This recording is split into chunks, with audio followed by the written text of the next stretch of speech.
우리 옆에 있는 분들과 한번 인사 나누겠습니다. 고맙습니다. 감사합니다. 주님 안에서 사랑합니다.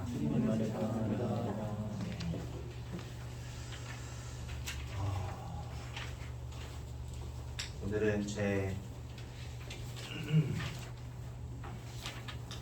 치유가 말씀 에베소서 3장 12절에서 13절까지 말씀 보시겠습니다.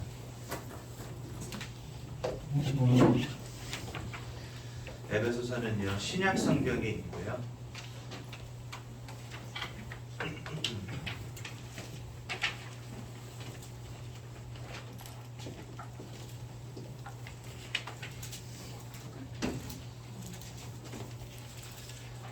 장 12절과 13절 보자 말씀 보시겠습니다.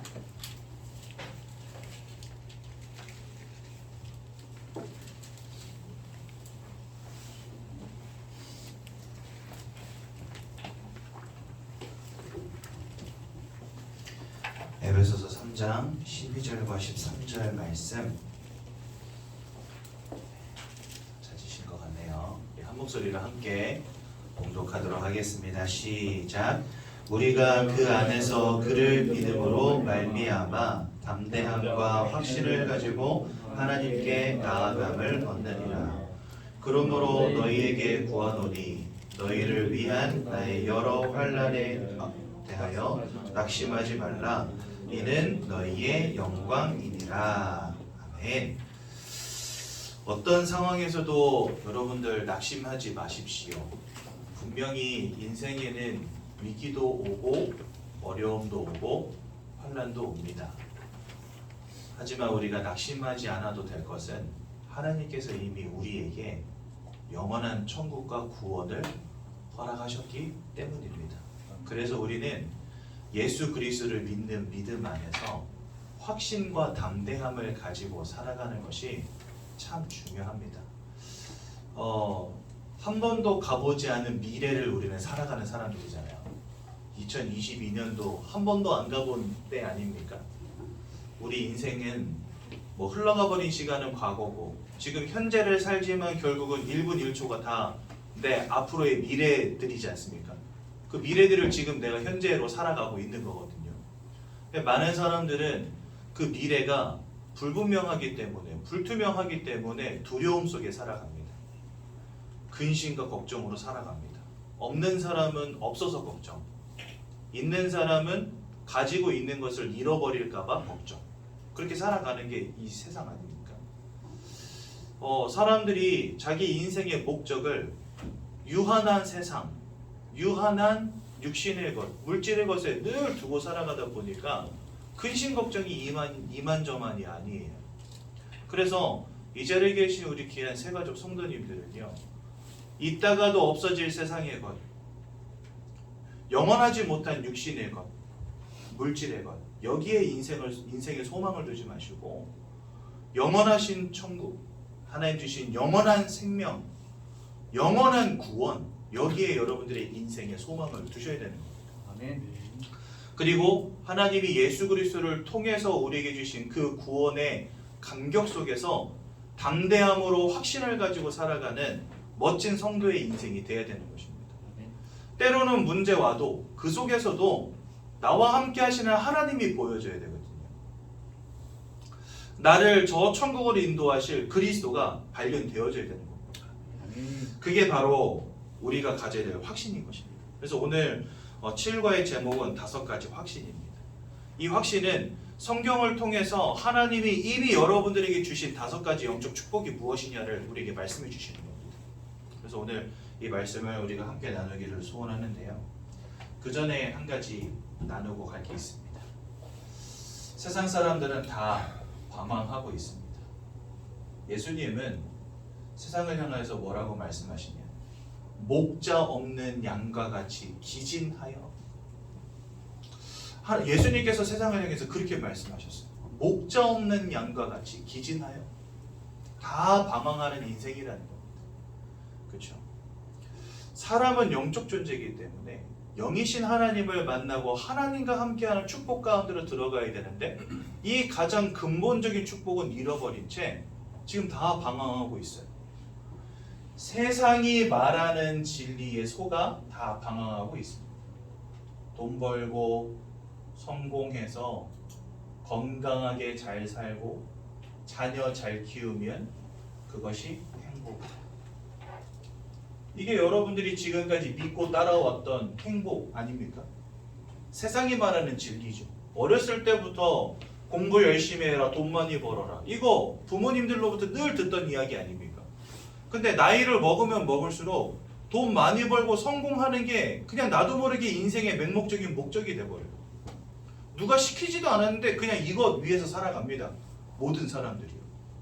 어느 정도로 요 돈과 성공과 건강 이러한 것들이 우리에게 큰 가치가 되었냐 하니까 돈 때문에 성공 때문에 가족도 버리고 생명도 버린다는 얘기예요. 이게 무슨 말이냐? 여러분들 저 돈 많은 막 재벌가 이런 데 보십시오. 형제들끼리 돈 때문에 싸운다니까요. 예전에 세종시에서 어떤 편의점 사장님이 총에 맞아 죽었어요. 공기총에 맞아 죽었어요. 그 공기총을 쏜 사람이 누구냐? 동생, 친동생이 공기총을 쐈어요. 이유가 뭐냐? 아버지가 재산을 큰아들한테 몰빵해 준 거예요. 예를 들어서 10이 있으면 9를 형님 주고 2를 동생을 준 거예요. 근데 그 2를 가지고 열심히 살아보겠다고 하다가 망해가지고 거리에 나앉게 된 거예요, 동생이. 근데 형님을 보니까 너무 짜증나는 거지. 왜 아버지는 형님만 좋아해가지고 돈을 다 몰빵해줬냐. 그래가지고 공기총 가져가서 쏴 죽여버렸다니까, 형을요. 돈이 인생의 목적 돼가지고 혈육도 필요 없는 겁니다. 니 주고 나 살자 이렇게 돼버린다니까, 세상이. 이만큼 헛된 진리를 따라서 방황하는 인생 돼버린 겁니다. 그렇죠? 그 돈이 여러분들 구원하겠습니까? 내가 돈을 많이 가지고 있다. 그게 여러분들의 인생을 진짜 보장합니까? 저는요, 여러분들이 편리함과 좋은 것을 진리와 혼동하지 않았으면 좋겠어요. 돈이 많으면 여러분들 확실히 편리합니다. 아니 진짜 제가 인생 첫 차로 산 게 뭐였냐면 레이였거든요. 레이. 국민 경차 아닙니까? 근데 우리 집 식구가 5명이잖아요. 한 5년 전에 여름휴가 간다고 저 동해안을 가려고 영동고속도로 탔어요. 영동고속도로 타면 여러분들 이게 어딜 넘어가냐면 대관령을 넘어가거든요. 고속도로가. 고속도로가 대관령을 넘어가는데 대관령이 좀 높습니까? 근데 여름이니까 에어컨 틀었지. 5명 탔지. 뒤에 짐 잔뜩 실었지. 1000cc짜리 레이가 저 하나도 감당하기 힘든 차인데 거기에 온 가족이 다 타서 짐까지 다 싣고 에어컨 틀고 대관령을 넘어간다. 상상이 되십니까? 차를요 아무리 시계 밟아도 속도가 점점 줄어들어요. 대관령을 넘어가는데 엔진은 막 터질라 그래 이러면서 가요. 그래서 제가 그때 결심한 게 있어요. 이제 내 인생에 경차는 없다. 그래가지고 그 차 할부 끝나자마자 팔아버리고 그 다음에 중형 승용차를 샀어요. 중고로. 딱 시동 걸고서 이제 여름에 에어컨 켜고 달리기 시작하는데 와 시원하대 진짜. 그 저는요 사람들이 왜 나이 들면 들수록 배기량이 큰 차를 타나 그때 알았어요. 이 소나타를 제가 소나타 끌고 다니거든요. 소나타를 끌어보니까 나중에는 어떤 생각이 드냐. 다음 차는 그랜저 사고 싶다. 왜냐면 차가 힘이 좋아서 막 잘 나가니까. 그죠? 사람들이요 돈 많으면 좋은 거 탑니다. 기왕이면 경차보다 뭐 나를 안전하게 지켜줄 수 있고 힘 좋은 차, 좋은 차 타면 좋지요. 그게 여러분들 돈이 많을 때 오는 편리함이고 좋은 것입니다. 하지만 이 편리함과 좋은 것을 진리와 혼동하면 절대 안 된다니까요. 근데 세상 사람들은요 이걸 혼동해요. 내가 돈 많이 벌고 성공하면 그것이 인생의 전부라고 여긴다는 거예요. 하지만 여러분 돈이 여러분들 인생 보장하는 거 절대 아닙니다. 그렇죠? 성공이 여러분들의 인생 보장하는 거 절대 아닙니다. 가장 중요한 누구든지 한 번 죽는 것은 정하셨고 그 이후에는 심판이 있다 하셨는데 하나님 아버지 앞에서 천국과 지옥을 판가름하는 그곳에 여러분들의 돈과 성공은 아무런 도움이 되지 않는다니까요. 이 땅을 살아가는 동안의 편리함 속에 우리가 좋은 것을 누리며 사랑하는 것도 참 중요한 것이지만 그것 때문에 가장 가치 있는 것을 찾지 못한다? 저는요 오히려 그 돈과 성공이 독이라고 생각합니다. 참 희한하죠. 저희 아버님 예수 믿기 전에 돈 많이 버셨어요. 저도 많이 누리며 살았죠. 대학 다닐 때 저 개인 승용차 타고 현금 막 50만 원씩 들고 다녔어요. 아버지가 늘 그냥 지갑에다 꽂아 주셨어요. 넉넉하게 써라. 어디 가서 돈 없다 소리 듣지 말으면서. 제가 벌써 그게 대학 다닐 때니까 20년 전 이야기 아닙니까? 그때 제 차 끌고 다니고 막 현금 펑펑 쓰며 살았다니까요. 아버님이 돈을 잘 버시니까. 그런데 예수 믿기 시작하면서부터 사업이 망가지기 시작하더니 곤두박질 치셨어요. 저는 처음에 예수 믿어서 그런 줄 알았어요. 할머니는 절에 다니시는데 우리 집이 기독교를 믿으니까 신이 노하셨다. 한 집안에 두 개의 신을 섬기니까 이 조상신이 노하셨다. 그래가지고 아버지를 풍비박살 나게 하신 거다. 이런 생각이 들어가지고 저는요 진짜 교회 가는 게 되게 깨름직하더라고요. 그래서 제가 사실 많이 방황했거든요. 게임에도 빠지고 그래가지고 학교에서 퇴학도 당하고 인생이 완전 무너졌죠 사실. 복음 안에 숨겨져 있는 영적인 진실을 알기 전까지는요 나에게 이 돈과 성공이 하나님이었다니까요. 세상 사람들이 돈 성공하고 살아가듯이 저 또한 그랬다는 겁니다. 아버지가 이것 조금 잃어버리니까 하나님을 욕하고 하나님을 거부했다니까요. 그게 제 인생이었어요. 이 돈 때문에 성공 때문에 가장 가치 있는 것을 못 보게 되었다는 거예요. 여러분 내 손에 쥐어져 있는 사탕 하나 때문에 정말 중요한 영적인 사실을 보지 못하게 된다는 거예요. 그래서 여러분들 절대적으로 편리함과 좋은 것을 진리와 혼동하지 마십시오. 우리가 돈은 잃어버려도 구원을 잃어버려서는 안 되지 않습니까? 건강은 조금 잃어버려도 여러분들 구원을 잃어버려서는 안 되는 겁니다. 근데 세상은 이걸 혼동한다니까요. 아버님이 사실은 많이 실패 가운데 이렇게 던져주셨지만 저는 그래도 감사해요. 뭐가 감사하냐? 하나님이 우리 가정과 가문을 복음으로 살리신 것 진짜 감사합니다. 여러분들 제가 이런 이야기를 왜 하냐니까 이번에 여러분들 구정 잘 세고 오셨습니까? 저도 구정 때 시골에 내려가서 가족들과 함께 했죠. 넷째 작은아버지가 오셨어요. 넷째 작은아버지가 아들내미 하나 딸 하나 있는데 딸 하나 얼마 전에 출가했고 아들은 지금 같이 살고 있습니다. 근데 이 아들이 중고등학교 시절에 축구를 되게 잘해서 국가대표 상비군으로 늘 있었어요. 연령별 국가대표 상비군. 그러니까 거의 국가대표급에 준하는 실력을 가진 축구 선수였어요. 그리고 우리나라에서 이제 최고 K리그 클럽이라고 하면 전북 FC라고 있는데 그 전북에서 그 어린 친구들을 체계적으로 훈련시켜주는 학교가 있는데 거기가 되면 영생고등학교거든요. 근데 그 친구가 영생고등학교 출신이에요. 거기서도 늘 주전이었고. 근데 어떻게 됐는지 전북으로 스카웃되지 못하고 미끄러졌어요. 그래가지고 이제 대학에 진학을 했거든요. 대학에 진학을 했는데 대학 리그에서도 막 득점왕하고 그랬어요. 그러니까 진짜 실력이 있는 거죠. 근데 어떻게 이게 프로에 입성을 못했어요. 그러다가 내셔널 리그라고 지금 이제 K 리그가 K1, 2, 3 뭐 이렇게 쭉 나가거든요. 4, 5까지 있는데 K3 리그에 있는 현대 미포조선 옛날에는 이름이 현대 미포조선이었는데 지금은 이름이 뭘로 바뀌었는지 모르겠지만 아무튼 그 팀에 입단을 한 겁니다. 그래서 1년 동안 시즌을 잘 치르고 시즌 마지막 경기에 출전을 했다가 이제 공중볼을 이렇게 헤딩으로 경합하려고 뛰었는데 어떻게 선수랑 엉키면서 머리부터 땅으로 떨어진 거예요. 머리를 크게 다쳐가지고 더 이상 축구를 할 수 없는 몸이 된 거예요. 그러니까 우리 작은아버지는 이 아이 하나만 보고 얘에게 인생을 걸었는데 인생을 걸었던 아들이 다쳐가지고 이제 더 이상 축구를 못하게 된 거예요. 거기서 오는 이 상실감, 회의감 여기에 완전히 꽉 빠져 계시더라고요. 그래가지고 이제 작은아버지 오시길래 그 아들내미 왜 안 왔냐 같이 안 왔냐 이렇게 물어보니까 작은아버지가 에이 그럼 새끼 뭘 와? 뭐 이러면서 들어오시더라고요. 그러니까 완전히 실망감에 빠진 거죠. 인생에 대한 회의감에 빠지신 거죠. 그래서 지금은 이제 더 이상 운동할 수 없는 몸이 됐고 그냥 이렇게 공장 다니면서 일하고 있나 봐요.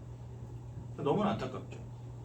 그리고 우리 넷째 작은아버지의 위, 셋째 작은아버지 새벽에 일찍 오셨는데 저는 전날 늦게 잤기 때문에 방에 그냥 누워 있었어요. 누워 있었는데 잠결에 아버님하고 저희 아버지하고 셋째 작은아버지 두 분이 같이 이야기를 나누시는데 셋째 작은아버지가 갑자기 뜬금없이 그러시는 거예요. 형, 나는 형이 너무 부러워 이러는 거예요. 근데 셋째 작은아버지가 그 옛날에 옷에 보면 여러분 라벨 있잖아요. 그 라벨 찍는 공장을 하셨어요. 근데 동남아 쪽으로 이게 수출이 많이 되면서 사실은 한 이거 시작하신 지 거의 한 15년, 20년 가까이 되시는데 공장 그거 하시면서 돈을 진짜 많이 버셨어요. 라벨 공장 하시면서. 그 돈을 굉장히 많이 버신 거죠. 근데 아내에게 이혼당하고 아들 하나 있는데 상처받아가지고 아버지한테 상처받아가지고 지금 캐나다에 가 있고 그리고 지금 셋째 작은아버지는 투석하고 계세요. 신장에 문제가 와가지고 당뇨와 신장에 문제가 와서 이제는 투석하고 있는데 눈에도 합병증이 오고 있는 상황. 자기는 성공했다 여겼고 돈도 많이 벌었다 여겼는데 이제 인생이 60대를 넘어가면서 자기 인생을 돌아보니까 아들은 상처 속에 크고 있고 아내는 잃어버리고 자기 몸은 병들고 통장에 돈은 많은데 인생이 낙이 없는 거예요. 근데 형님 집에 와보면 뭐 형님 옛날에 돈은 잘 벌었지만 지금은 다 잃어버리신 상태거든요. 그런데도 불구하고 뭔가 여기 가면 오면은 너무 화기애애하고 뭔가 말로 표현 못할 그런 행복이 보이는 거예요. 그러니까 이분이 오셔서 저희 아버지한테 나는 형이 너무 부러워 이렇게 이야기를 하는 거예요. 진짜 여러분들 불신자들은요 돈이 목적이 되고 성공이 목적이 돼서 일평생 살아오는데 결국은 끝까지 이 참된 행복이라는 거 찾지 못하고 육신은 병들고 마음은 무너지고 방황하고 있다니까요. 이게 세상은 진리라고 말하는데 사실은 따지고 보면 그저 편리함이고 좋은 것일 뿐이지 우리 인생의 참된 행복과 만족이 될 수 있는 진리가 될 수 없다니까요. 근데 세상은 이 좋은 것을 진리와 혼동합니다. 그래서요 특히나 요거 가진 사람들은요 복음 듣지 않습니다. 왜요? 나 이미 성공했는데? 나 가질 거 다 가졌는데? 나 남부러울 거 없는데? 이렇게 생각한다니까요. 그게 바로 착각 중에 착각이죠.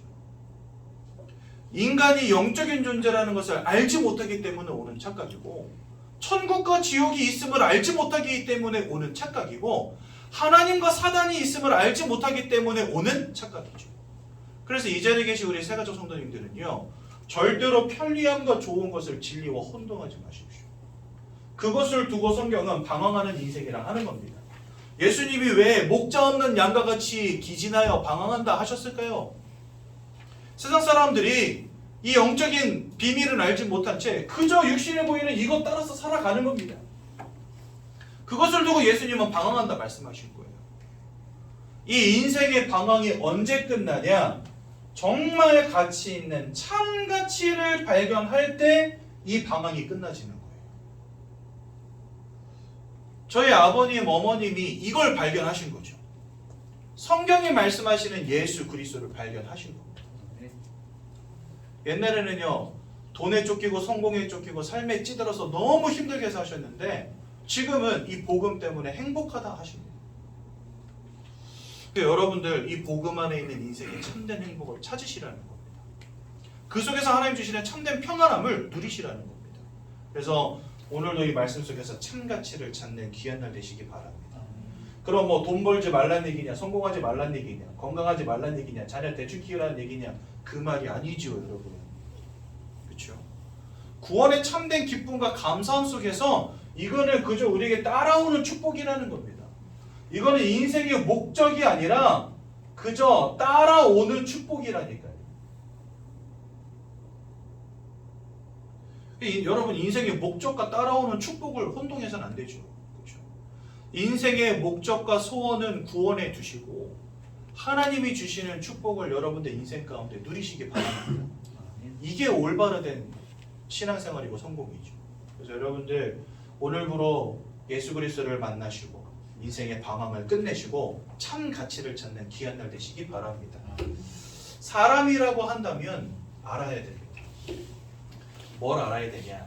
하나님께서 사람을 창조하셨다는 사실을 알아야 됩니다.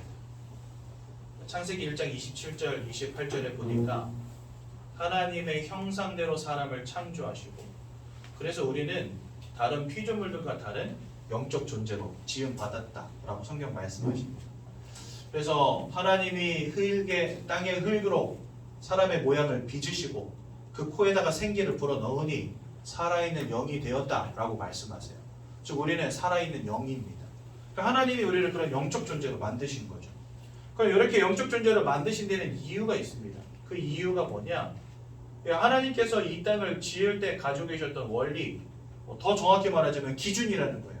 하나님 그냥 대충 만드신 게 아니고 청사진을 가지고 계획을 가지고 설계하시고 만드셨다는 겁니다. 이 땅을.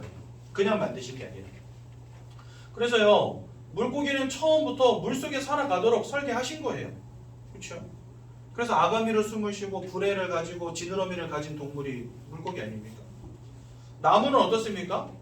땅속에다가 뿌리를 내리고 살아가도록 만드신 겁니다. 그러니까 나무는 땅속에다가 뿌리만 내리고 있으면요 아무 짓도 안 하는데 열매를 맺어요. 키가 자라고 나뭇잎을 만들어내고 열매를 맺는다니까요. 새는 어떻습니까? 저 공중을 날아다니도록 하나님 처음부터 창조하셨어요. 그래서 날개와 부리를 주신 겁니다. 날아다니면서 마음껏 창공을 누비면서 살아가도록.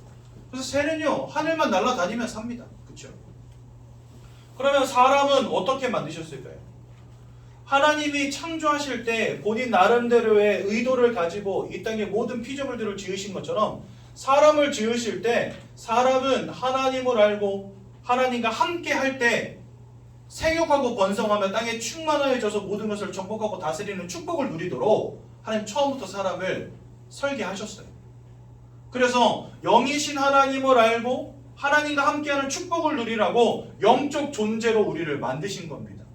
다른 피조물들과는 다르게 구별되게 하나님을 알고 하나님과 함께하는 축복을 누릴 수 있는 영적인 존재로 하나님 처음부터 특별하게 여러분들을 지으셨다는 거예요. 그래서 우리는요 영혼을 가진 하나님을 알 수 있는 유일한 영적 존재인 겁니다. 하나님과 함께할 때 행복한 영적 존재인 겁니다. 그래서 하나님의 형상대로 27절을 창조하시고 28절은 그 속에서 생육하고 번성하고 땅에 충만하여져라 이렇게 말씀하셨어요. 다른 이 물고기들과 나무와 새들도 지으시고요. 생육하고 번성하고 땅에 충만해져라 이렇게 말씀하셨는데 사람에게만 하나님이 모든 것을 정복하고 다스리는 축복을 또한 얹어서 주셨어요. 왜 그랬을까요?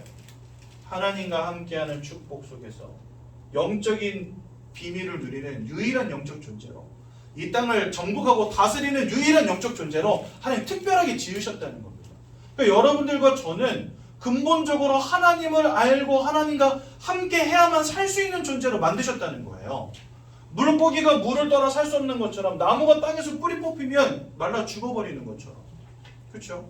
새가 날개가 부러져서 공중을 잃어버리면 그것이 곧 죽음인 것처럼 사람도 하나님을 잃어버린 채 하나님과 함께하지 않으면 살 수 없는 존재로 처음부터 만드셨다는 겁니다.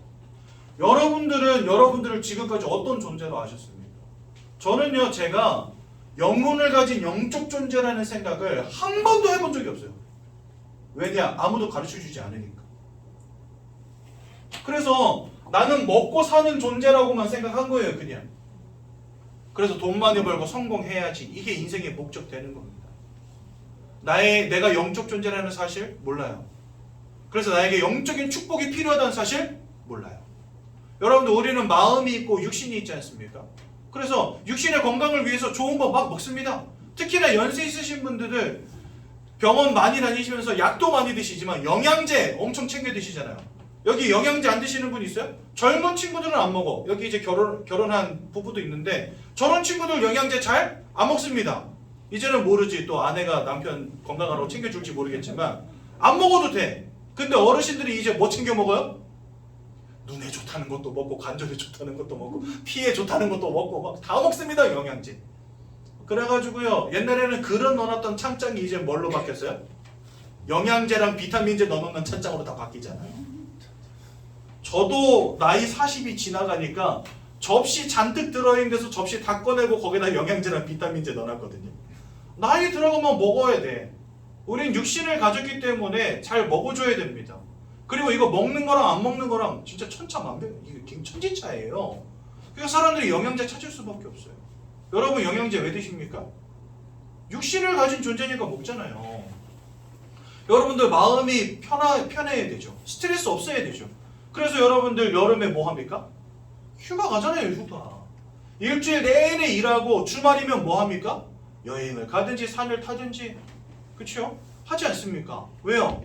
마음이 평안하고 싶으니까. 여기까지만 해요, 사람들은. 왜 그럴까요? 그거면 족하다고 생각하는 거예요. 내가 영적 존재라는 생각은 죽어도 안 하니까 잘 먹어주고 스트레스 풀어주고 그러면 되는 걸로 여기는 거예요. 네 영혼이 잘된 것 같이 네가 범사에 잘되고 강건하기를 원한다. 성경은 말씀하시는데 내 영혼이 잘되는 축복이 뭔지도 모르고 잘돼야 될 이유도 모르고 여러분들 옆에서 여러분들을 사랑한다 말해주는 사람이 있다 생각해 보십시오. 얼마나 마음이 따뜻해집니까? 그렇죠? 그런데 내 영혼이 잘돼야 된다는 생각은 못한다는 거예요. 나를 사랑해주는 사람도 필요하고 내 몸에 좋은 영양제도 필요하고 건강도 필요하고 성공도 필요하다고 여기는데 내 영혼이 잘 돼야 된다는 생각은 아무도 못한다는 거예요. 분명히 하나님은 우리를 이렇게 특별한 영적 존재를 만드셨는데 그래 여러분들이 지금 여기 와서 말씀 듣고 앉아있는 거 아닙니까? 이게 여러분들이 영적 존재라는 증거입니다. 개, 돼지, 소, 고양이 이런 동물들이 어디 가서 예배하고 기도하고 뭐 하겠습니까? 그런 동물은 이 땅에 없어요. 왜요? 영적 존재가 아니기 때문에. 근데 왜 사람은 절에도 찾아가고 천주교도 찾아가고 기독교도 찾아가고 저 알라신도 찾아가고 합니까? 영적 존재이기 때문에.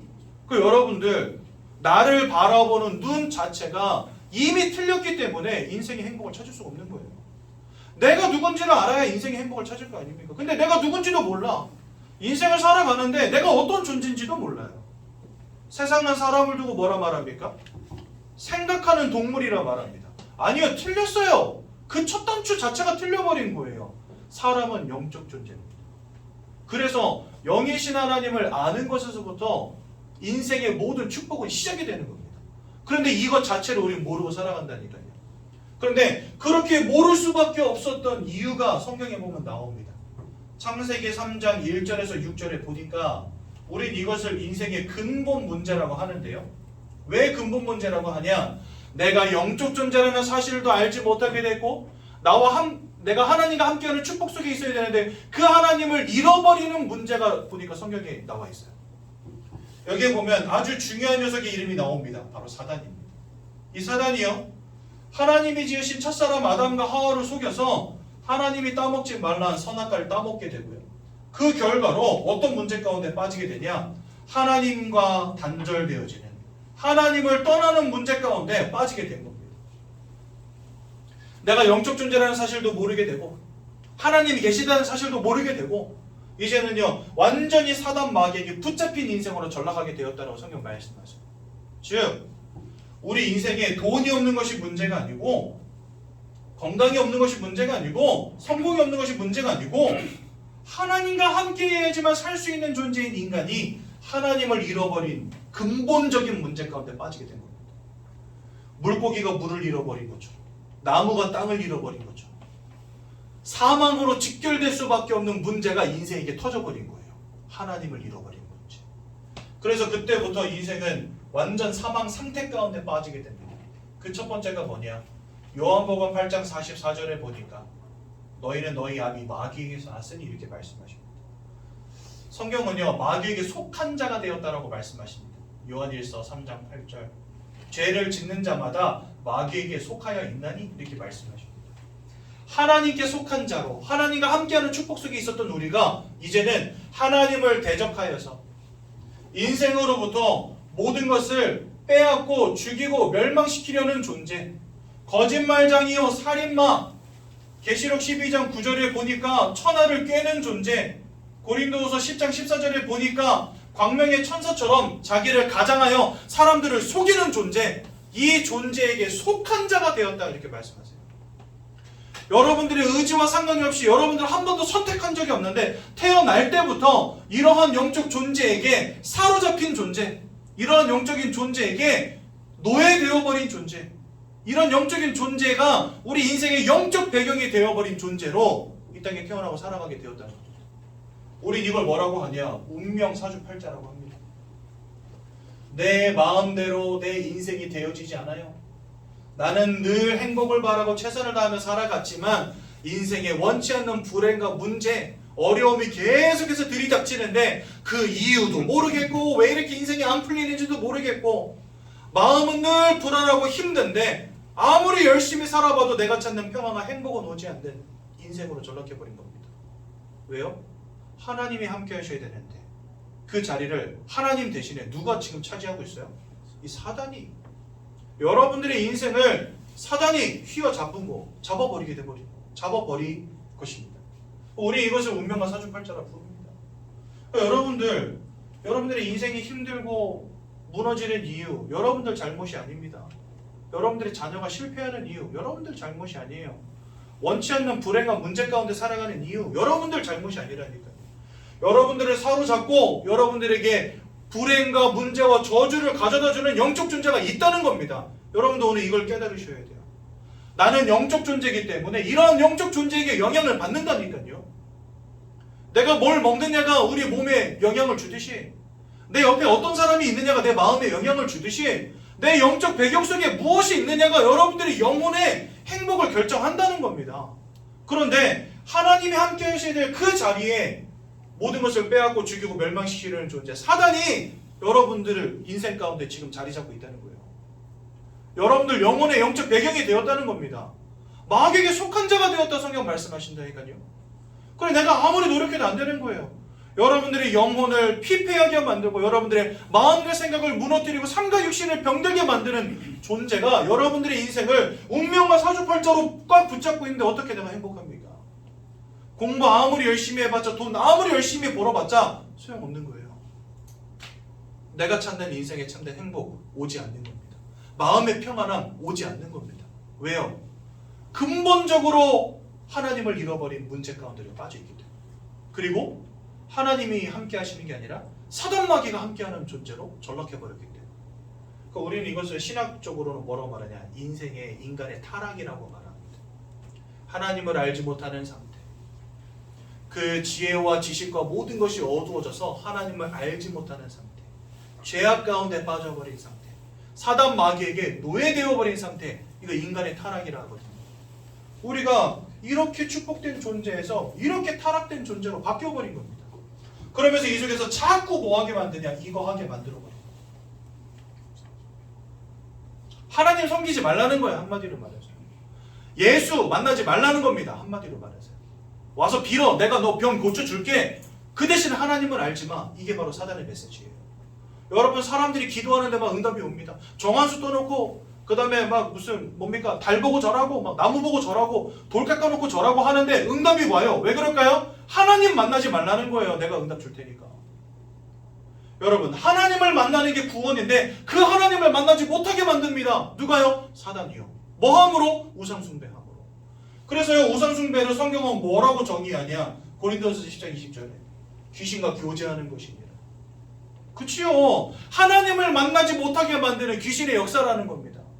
열심히 가서 막 108번 절하고 막 빌고 막 무릎으로 막 그 뭡니까 성당 계단을 기어 올라가고 고행을 쌓고 막 이런 거 하는데 응답이라는 게 와요. 사람들이 예수와 하나님 만날 필요 있습니까? 없어요. 왜? 기도하면 응답이 오니까 가서 빌면 응답이 오니까. 하지만 그 끝은 뭐다? 최후 심판 이후에 지옥 불구덩이 속으로 던져지는 겁니다.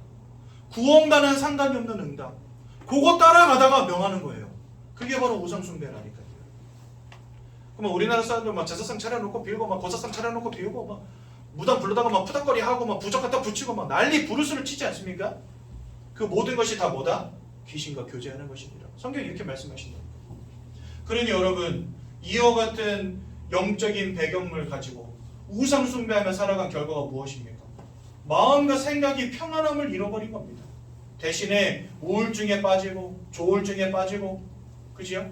근심 속에 걱정 속에 두렵고 떨림으로 이 땅 살아갈 수밖에 없는 인생 평안함이 없고 행복이 없는 인생 마음과 생각이 무너져버린 인생 약을 먹지 않으면 잠을 자지 못하고 분노를 다스리지 못하고 약을 먹지 않으면 도대체가 인생을 살아갈 수 없는 그런 인생 술을 마시지 않으면 안 되는 인생 마음과 생각이 무너져 버린 인생.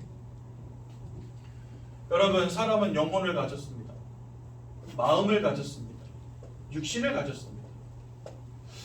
요즘에 되게 유행하는 프로 중에 하나가 꼬꼬무라고. 꼬꼬무가 뭔지 아십니까, 여러분? 꼬리에 꼬리를 무는 이야기 이래가지고 과거에 있었던 되게 억울한 뭐 납치 사건, 살인 사건 이런 것들을 아주 재미있게 풀어서 하는 그런 프로그램이 있어요. 제가 이번에 그 구정 때 그 프로 하나를 봤거든요. 근데 거기에 어떤 내용이 나왔냐니까 그게 나왔어요. 중학생, 소아마비를 앓고 있는 중학생 하나가 자기 학교 선생님에게 납치를 당해서 죽임을 당했는데 이 선생님이 그 아이를 납치해서 죽인 이유가 뭐냐? 자기 도박빚을 갚으려고.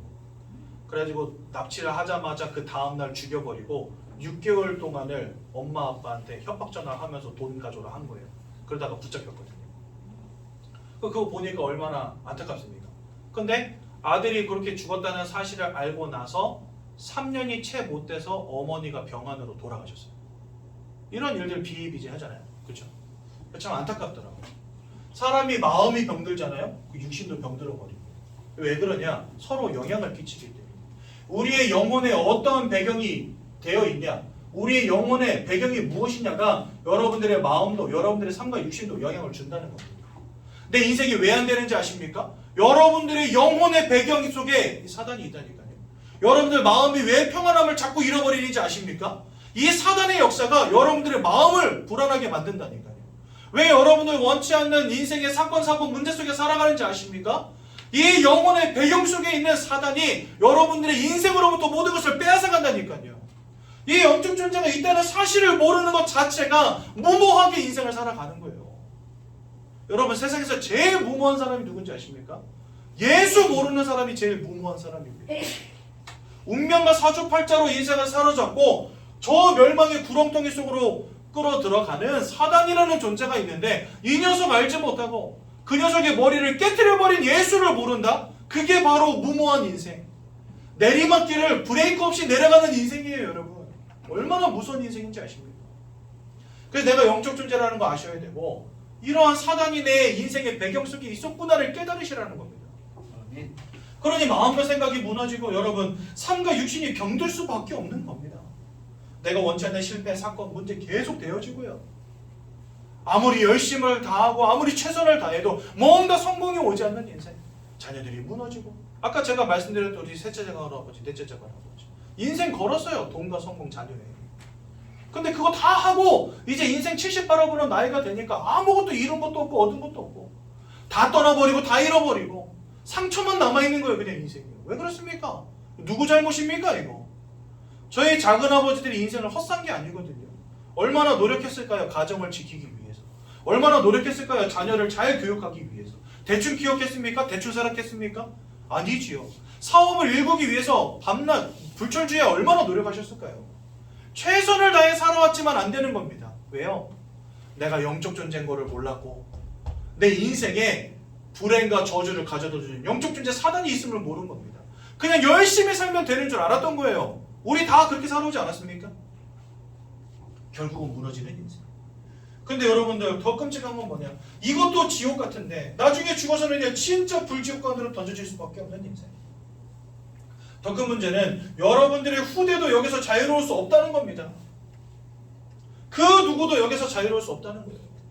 그러니 이러한 영적인 굴레가 반복되고 또 후대에게 또 반복되어지고 그 후대에게 또 반복되어지고 이 영적인 저주의 굴레가 끊어지질 않고 계속 되어지는 겁니다.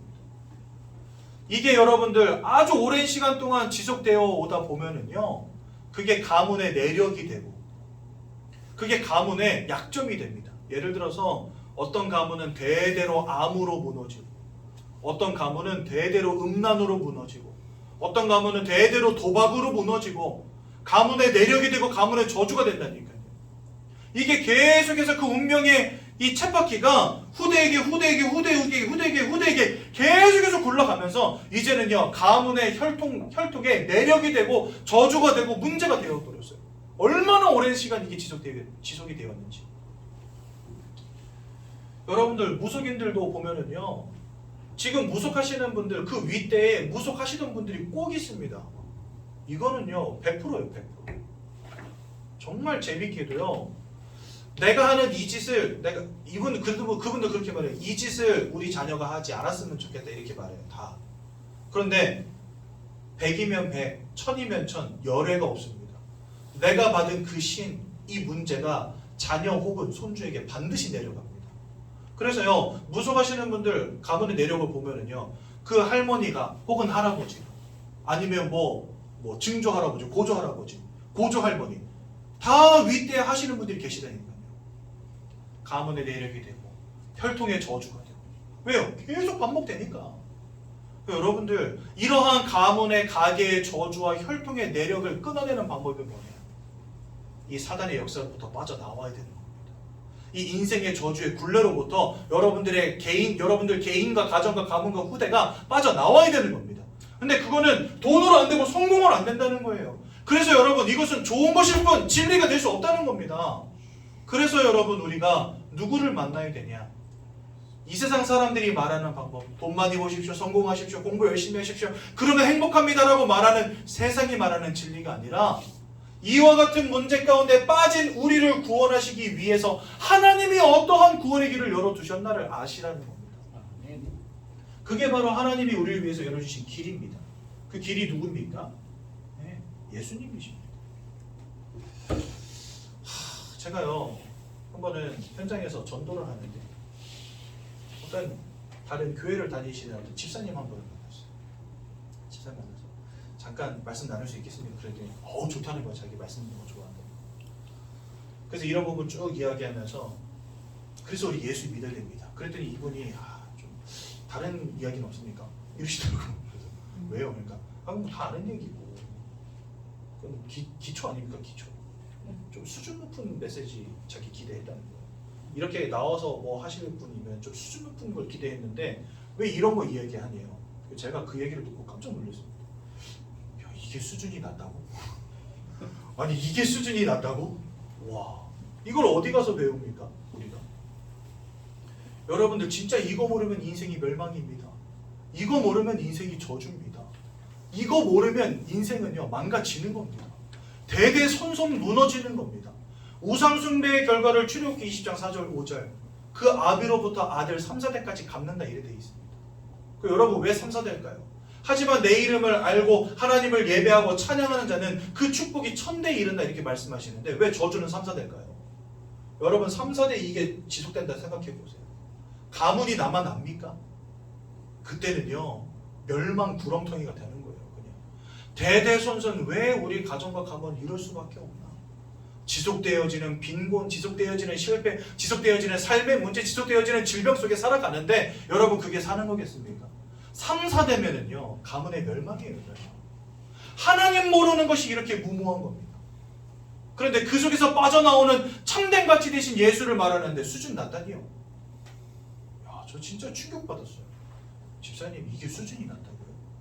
집사님 예수가 오직 되어지지 않으면 이 멸망의 구렁텅이에서 빠져나오지 못하는 겁니다. 예수를 깊이 아는 은혜 누리십시오. 자기 교회 목사님 아주 수준 높은 이야기들 하신대요. 이런 어떤 과학적인 지식을 가지고 어떤 사랑이라고 하는 세상의 그 뭡니까 아주 중요한 핵심적인 사상들 혹은 핵심적인 어떤 기준들을 가지고 너무 멋있게 설교하신다. 그런 거 백날 외쳐봤자 구원과 상관없습니다. 그렇지 않습니까 여러분? 복음을 들어야죠. 복음. 하나님께서 우리에게 예비하신 이 길이 뭔가를 알아야죠. 요한일서 3장 8절에 보니까 죄를 짓는 자마다 마귀에게 속하여 있다. 맞습니다. 우리 마귀에게 속한 자입니다. 하지만 아들이 나타나신 것은 그 마귀가 하는 모든 일을 멸하기 위함이니라. 그래서 예수님은 사단의 권세를 꺾으신 유일한 참 왕이 되십니다. 로마서 8장 1절에서 2절에 보니까 예수 안에 있는 자는 이제는 더 이상 죄인이 아니라고 말씀하십니다. 우리를 죄악 가운데로 몰고 갔던 이 원죄의 문제를 끝내신 이가 바로 예수 그리스도. 예수 안에 있는 생명의 성령의 법이 죄와 사망의 법에 있던 너희를 해방하였기 때문입니다. 그래서 예수님은요 우리의 죄악의 문제를 끝내신 참 제사장이 되십니다. 요한복음 14장 6절에 보니까 내가 곧 길이요 진리요 생명이니 나로 말미암지 않고는 하나님의 영광에 이르지 못하는 너희가 아버지께로 올 자가 없느니라. 그래서 하나님을 떠나버린 우리에게 하나님을 만날 수 있는 참 길은 참 선지자로 제사장으로 왕으로 이 땅에 오셔서 사단의 권세, 죄악의 문제를 끝내시고 자기 육체 가운데로 하나님께 나아갈 길을 여신 예수 외에는 없는 겁니다. 그래서 이분이요, 하나님이신 예수님이 사람의 몸을 입고 이 땅에 오셨습니다. 오셔서 뭐 하셨습니까? 우리를 위해서 고난당하시고, 우리를 위해서 고통당하시고, 우리를 위해서 물과 피를 다 쏟으시고, 우리를 위해서 생명을 내어주심으로 우리를 이 사망으로부터 구원하신 거예요. 그분을 우리 누구라고 부릅니까?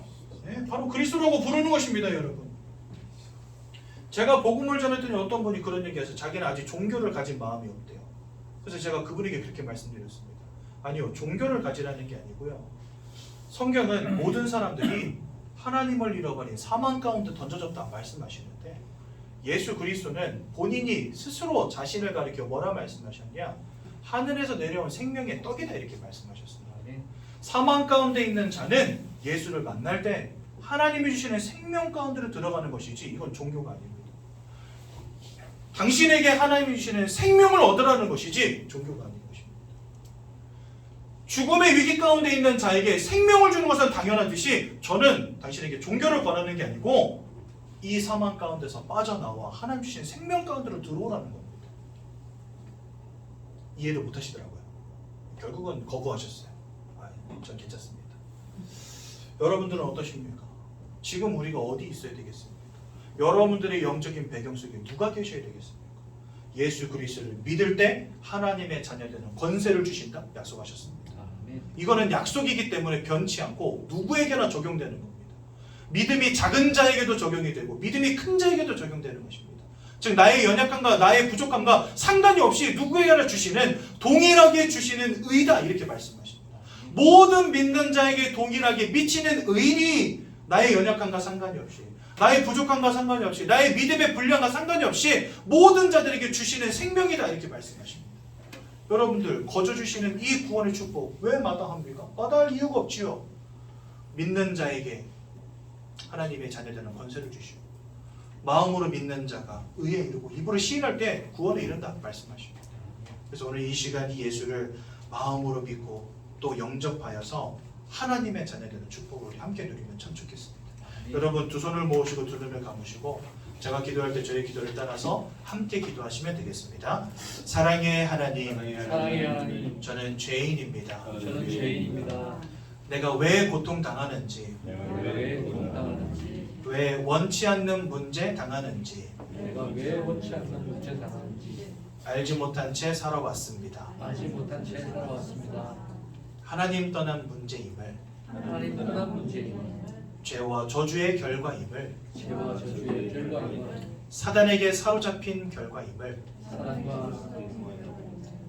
깨닫게 되었습니다. 이런 저를 구원하시기 위하여 예수님께서 그리스도로 이 땅에 오셔서 저를 위해 십자가 위에 죽으시고 부활하심으로 저를 구원하신 사실을 믿고 마음속에 영접합니다. 저를 하나님 자녀 삼아 주시고 하나님 자녀의 참된 축복을 누리게 하옵소서. 예수님의 이름으로 기도드렸습니다. 아멘. 오늘 7과 내용 간단하게 우리 살펴보고 끝내겠습니다. 이제 여러분들 구원받은 하나님의 자녀가 맞기 때문에 5가지 확신을 절대로 잊지 마십시오. 첫 번째로 구원의 확신입니다. 여러분들 죽어서 천국 가는 게 아니라 이미 천국 가운데 계시는 겁니다. 하나님이 여러분들과 함께 하시니까요. 영생은 이미 주어졌고요. 하나님이 아들이 있는 자에게는 생명이 있다 말씀하셨어요. 여러분들이 마음속에 예수를 영접하셨기 때문에 여러분들이 이미 하나님 주신 생명을 가진 자입니다. 이거는 여러분들이 하나님 아버지 앞에 서는 그날까지 변치 않는 사실입니다. 즉 구원은 이미 성취된 것입니다. 여러분들 구원받은 하나님의 자녀임을 꼭 기억하시고, 특히나 로마서 8장 39절에는 그 어떠한 것도 하나님의 사랑에서 우리를 끊을 자가 없다 이래 되어 있습니다. 즉 하나님이 우리를 붙잡고 계시기 때문에 그 누구도 그 손에서 우리를 빼앗을 자가 없다는 거예요. 구원이 취소될 수 없다는 겁니다. 이 확신을 가지시길 바라고요. 두 번째로 잠언서 3장 5절에서 6절에 보니까 여호와를 신뢰하고 내 명철을 의지하지 말라. 번사라고 되어 있는데 범사입니다. 범사의 글을 인정하라. 내 길을 지도하시리라. 하나님이 여러분들의 인생을 그냥 두시지 않고 이제 하나님의 뜻과 하나님의 소원대로 여러분들을 인도해 가십니다. 이 인도의 확신을 갖고 사시기 바라고요. 이거 하나님이 나를 인도하신다는 게 믿어진다면 나에게 오는 문제, 어려움도 하나님의 인도 속에서 나에게 오는 시간표일 뿐인 거예요. 하나님이 나를 위한 응답들을 예비하시고 축복들을 예비하셨다는 걸 인정하시라는 겁니다. 또한 세 번째로 승리의 확신입니다. 담대하라 내가 세상을 이겼다 하셨고요. 예수님은 이미 사단의 머리를 깨뜨려 버리셨습니다. 즉 사단은 이제 더 이상 여러분들을 어찌할 수 없는 승리한 자입니다. 우리는요. 저 신천지의 이만희 씨가 본인을 두고 이긴 자라고 말하는데 아닙니다. 성경에서 이긴 자는 예수님 한 분뿐입니다. 사단을 이기신 자 예수, 사망을 이기신 자 예수, 흑암의 권세를 이기신 자 예수. 그 예수가 나와 함께 하시기 때문에 나 또한 이긴 자입니다. 우리 모두가 이긴 자입니다. 누구로 인하여? 승리하신 예수를 인하여. 그래서 여러분들 이 승리의 확신을 놓치지 마시고요. 또한 부르짖는 자에게 하나님 응답하시겠다 약속하셨습니다. 예수 이름으로 기도할 때 하나님 여러분들이 응답하십니다. 기도 응답의 확신. 또한 여러분들의 죄악을 다 끝내셨습니다. 지난주에 어떤 분 만나서 같이 말씀 운동하는데 이분이 저한테 이 질문을 하세요. 구원받은 자가 회개해야 됩니까? 죄 지면 회개해야 됩니까? 이렇게 물어보시더라고요. 그래서 제가 당연히 회개해야죠. 죽는 날까지 회개하십시오. 그런데 나 이날은 죄인입니다. 제발 용서해 주세요. 이런 기도가 아니라 하나님 내가 이제 더 이상 죄악 가운데 빠지지 않도록 예수 그리스도의 그 구속의 은혜와 성령의 충만함이 나에게 임하게 해달라고 기도하시라 그랬어요. 죄악을 멀리하고 죄로부터 멀어지는 방법은 내가 죄를 짓지 않는 게 아니라 하나님 주신 힘을 누리는 것입니다. 내가 죄인임을 깨닫고 그래서 나는 예수가 필요하구나를 발견하는 게 회개입니다. 그래서 죽는 날까지 그리스도를 붙잡는 회개하시라 이렇게 말씀드렸거든요. 우리는 그 회개를 해야 됩니다. 그런데 어떠한 확신 속에서 회개해야 되냐? 하나님은 나의 모든 죄악을 이미 십자가 위에서 다 끝내셨다. 과거의 나의 죄악, 현재의 나의 죄악, 미래에 지을 모든 죄악까지도 하나님 다 끝내셨습니다. 근데 그 끝내신 이가 예수님임을 인정하고 하나님 아버지 앞에 나아가는 게 회개입니다. 제발 용서해 주세요. 이게 회개가 아니에요, 여러분들. 그거는요, 하나님 이미 다 끝내셨다고 말하는데 그게 안 믿어져서 하는 거예요. 제발 좀 도와주세요 이러면서. 그게 아니라 날마다 은혜를 구하고 하나님 아버지 앞으로 나아가는 회개. 예수님이 십자가 위에서 나의 모든 죄악을 끝내셨음을 확신하고 감사함으로 하나님께 나아가는 회개 해야 됩니다. 그러니까 지금까지 잘못된 회개하고 있었던 거예요, 성도님들이. 이 사죄의 확신 속으로 들어가시기 바랍니다. 우리는 절대적으로 구원받은 하나님의 자녀들입니다. 이 사실을 잊지 않는 이렇게 한 성도님들 되시기 바랍니다. 제가 한번 기도하고 말씀 마치겠습니다. 하나님 은혜 감사합니다. 오늘도 복음을 통하여 그리스도 예수 연약을 깨닫게 하심 감사드립니다. 일평생 구원의 축복 가운데 있게 하시고 하나님 주신 구원을 인하여 감사함으로 기뻐함으로 살아가게 하옵소서. 예수님의 이름으로 기도드렸습니다.